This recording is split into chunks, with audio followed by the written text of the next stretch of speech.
Hello everybody and welcome back to Robert's Reviews. Today, as you might have noticed, is a Saturday. And if you're noticing the trend, I sort of am doing Saturdays now. I didn't really mean to, but it just kind of happened. Because school makes me watch a film every week, because one of my classes is about films. And I also joined a film club at my school, and they make you watch films every 2 weeks. So I don't want to say expect to film every Saturday, but expect to film every Saturday. And there will also probably be times where I do it on Sundays. I mean, this week I didn't have to watch a movie for school because I had already reviewed it. I reviewed Citizen Kane. So that was supposed to be today, but instead I watched the one for film club.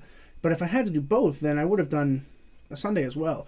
So it might get to the point where I start doing things 7 days a week. I hope that's not too much for you. I mean, it's content, so it's like if you watch it, you watch it. If you don't, you don't. But today I am doing one for Film Club. So they asked me to watch this movie. We're going to talk about it this Thursday. When this comes out, I will have already talked about it. But I wanted to get my thoughts out there, or at least record them first. That way, what I hear about in Film Club doesn't change my rating.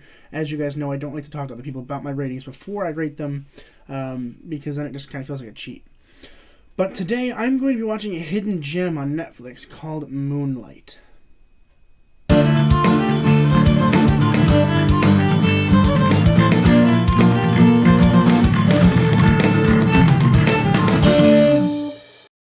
Moonlight was released in 2016. It was written and directed by Barry Jenkins.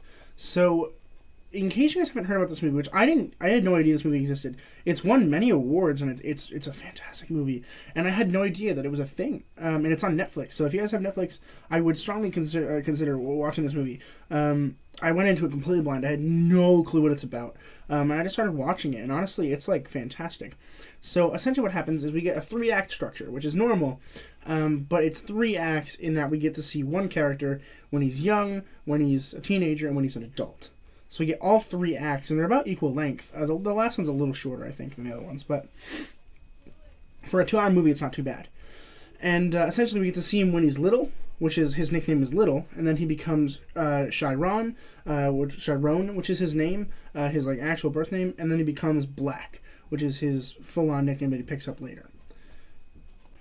So essentially, the way that the film is structured, what it's technically about, is one character's growth over 3 periods in his lifetime. But what it's really, really about is him finding his identity, right? Because in the beginning, he's taught that, you get to decide who you are. You get to decide who your nickname is. He meets a friend who has a nickname for everyone, and he gets frustrated. He's like, why do you call these people these things? And he's like, well, they don't tell me not to. So it's about one person just trying to find out what his nickname is, really, essentially. But it's not explicitly about that, but implicitly it is. It's about him trying to find himself and what he's comfortable with being himself. And it's also an LGBTQ movie, because he is gay, but he is inwardly gay. So it's interesting because we get to see that dynamic between, who he wants to be and who he actually is. So I think what I'm going to do now is I'm going to go into the acting. I'm not talking about everyone here. There's one person that I forgot to mention that I'm saddened about, because I kind of want to talk about him now, but it's too late. I don't have time to go back and redo my notes. But first we're going to start with Mahershala Ali, who plays Juan. Now, he only had like 20 minutes of screen time, but his performance was shocking. It won him an award. And Juan is basically like a father figure for Chiron. Because essentially Chiron doesn't like being home because his mom is an ass, and so he escapes and he finds Juan, and he gets to know Juan and he likes him, and Juan is basically teaching him all these things. He's teaching him how to swim, he's teaching him how to run the world, but then he learns that Juan is a drug dealer and that he's been dealing drugs to his mom, so he gets really upset and then he leaves. That's like the whole arc that we get for Chiron, from the beginning of the movie. That's like the first thing we see. And at the time, his nickname is Little. But we'll get there when we talk about Little. But Juan in this is like really good. Like, Mahershala Ali is fantastic. If you guys remember when I talked about Luke Cage, he plays Cottonmouth in that. So I was really excited to see him in this because it's completely different. And it's so good. He plays a nice father figure, but it's hard to be a father, especially if you're not a father. Because he's not a father, but he's a father figure. And it's very upsetting. And then he dies in the end of like the first act. We assume they don't actually talk about it, but we assume he dies because he mentioned that he dies, but we don't see it. And it's awful because like you like this character and you like how he relates to everyone else, and then he's gone, and you're like, wow, that really sucks. Particularly because he would have excelled with more screen time. I don't like that he didn't have more screen time, but I don't like it because it's more of a selfish reason because I really like him. I know why they didn't give him more. It's because they wanted it to be more sudden when he dies. I understand that, but it was literally an award-winning performance for 20 minutes of time, and honestly, it's a fantastic performance. I love him in this, and I'm going to see him in more stuff. I know I will. I'm so excited to watch more because he is revolutionary in this movie. Next, we have Alex R. Hibbert, who plays Little. So that is Chiron. Chiron's first nickname is Little, and Mahershala Ali's Juan gives him that nickname. So he goes by Little at first, and Little's interesting. So Little doesn't really know who he is, and he gets bullied a lot by the school bully, and he doesn't really know Kevin very well. Kevin's basically the love interest, but not for the first part. There is no love interest in the first part. But we see him, and he's just so lost. He's sad.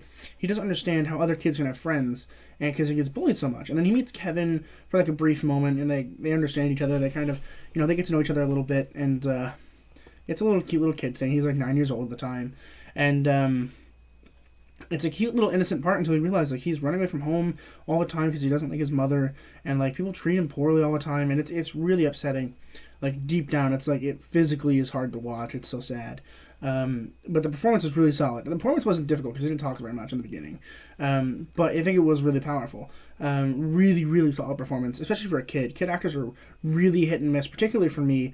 Like, for me, nowadays, for the past, 5 years, it's like, if you didn't hire someone from the cast of It, what are you doing? But they're old now, so it's too late for that. But Little is fantastic. I love the character. I love Hibbert in this movie. I don't know what else he's in. I don't know if he is in anything else, because he is a kid. But a shockingly real performance from a child actor, and I really enjoyed it. Next, Ashton Sanders as Chiron. So Chiron is what he calls himself in the middle because he doesn't know who he is. It's a transition from Little to Black, and Chiron is his name. He given him at birth, and he goes by that when Juan dies, and he doesn't really have any friends. And it's at this time that he's really looking for himself. He gets into fights at school, and like his mom's still really mean to him, and they moved to Miami, so they're in Miami now. They were in Miami before, but they moved to a different house in Miami. And so it's really interesting to see Chiron here because he's so sensitive. He's such a sensitive character here. He goes from being really quiet and alone to being sensitive and shy, which is somehow different from quiet and alone. I can't quite tell you how it's different, but it is different. It feels different. And so we get to see that little transition into teenagehood, and he meets Kevin even more. They get to know each other a little bit more. They go to the beach, and Kevin starts flirting with him, and he realizes he kind of is liking it, and they do a sexual relations act on the beach, and it's a beautiful little moment, and it's not sexually explicit. It is rated R, but not for that reason, I guess. And it's interesting because it's so tender and such a neat little moment, and they don't show very much, which is good. I appreciate that, but it's such a good moment, and you understand what's happening without it having to be shown, which is really nice. Chiron is probably my favorite moment in the act. So I didn't like Little or Black as much as Chiron. Chiron is probably my favorite. Is my favorite character, but my second favorite performance. My favorite performance was Trevante Rhodes as Black. So Black is what Kevin calls him. So Kevin calls him Black in the second act. So he decides to adopt that name, and then he moves. So he no longer sees Kevin, because what happened was he got in a fight with a bully. A bully forced Kevin to fight Black, and then Black attacked the bully, and then he got sent away to a different school. So he moved, and his mom goes to a mental facility, and he's by himself, and he's He starts dealing drugs, just like Juan did, which goes to show that like your father figure can definitely influence what you do as an adult. And I really like Black a lot because Black is by himself and he just does drugs and he's chill, but he's super muscular now. He works out all the time and like he's a very different Chiron than we're used to here in the film. And we get to see that nice transition into like, whoa, he's a full-on adult. And then Kevin calls him out of the blue and is like, hey, I thought about you, and when you're in the area, come let me know. So Black goes and he visits Kevin, and he thinks that Kevin's going to be gay. But in the beginning of the third act, we don't think he is, because he has a kid, and he has a girlfriend. They're not wife and husband, but it was a girlfriend no longer. And then in the end of the movie, it's like Black's upset. Black's like, you're the only person that's ever touched me. I'm still gay and I still love you. And then in the end of the movie, we just see him being cradled by Kevin, and then we see him back again as Little, just for one shot. Literally just pans right in there, and that's the end of the movie. And it's like, whoa. Like, I can't even tell you how to feel in that moment, because like it's so unique. It's another movie that, like, similar to like The Devil All the Time, where it's very character driven. There's like almost no plot. It's like almost entirely character, and I love character driven plots. You guys know that. And it's such a nice little sweet little movie. If you guys get a couple hours, just sit down and watch it. It's on Netflix, and it really is a hidden gem. And I know you guys are gonna like it. I'm gonna go ahead and give it an A+. And this is like a 100% true A+. Like, without a doubt, I'm not changing the rating. I can't explain exactly how much I like that movie, because it's like it's interesting because I can't explain it. It's a weird phenomenon, and I'm not used to it. But I am really happy about that movie, and I'm so happy I got to watch it. And I will watch it again in the future. But that's going to do it for me today. Next week, starts so Monday the 15th, Your Honor. Your Honor is done on the 14th, so hopefully. So theoretically speaking, Monday the 15th will be the Your Honor review. That is on Showtime. If you want to catch up before that comes out, go ahead and do that. It's so good so far. I still got 2 episodes to watch. I'm going to watch one right after I finish editing this video. And then Tuesday, Blood Diamond, Leonardo DiCaprio. Wednesday, we have Spider-Man Homecoming, finally. Oh, my goodness. Thursday, Free Held. Friday, Watchmen. It's a good week. Make sure you guys are subscribing and tuning in. Subscribing really helps the channel, so please consider doing that. Got my merch here, yeah. And that's going to do it for me today. As always, keep watching movies and television, stay educated, and I'll see you guys in the next video.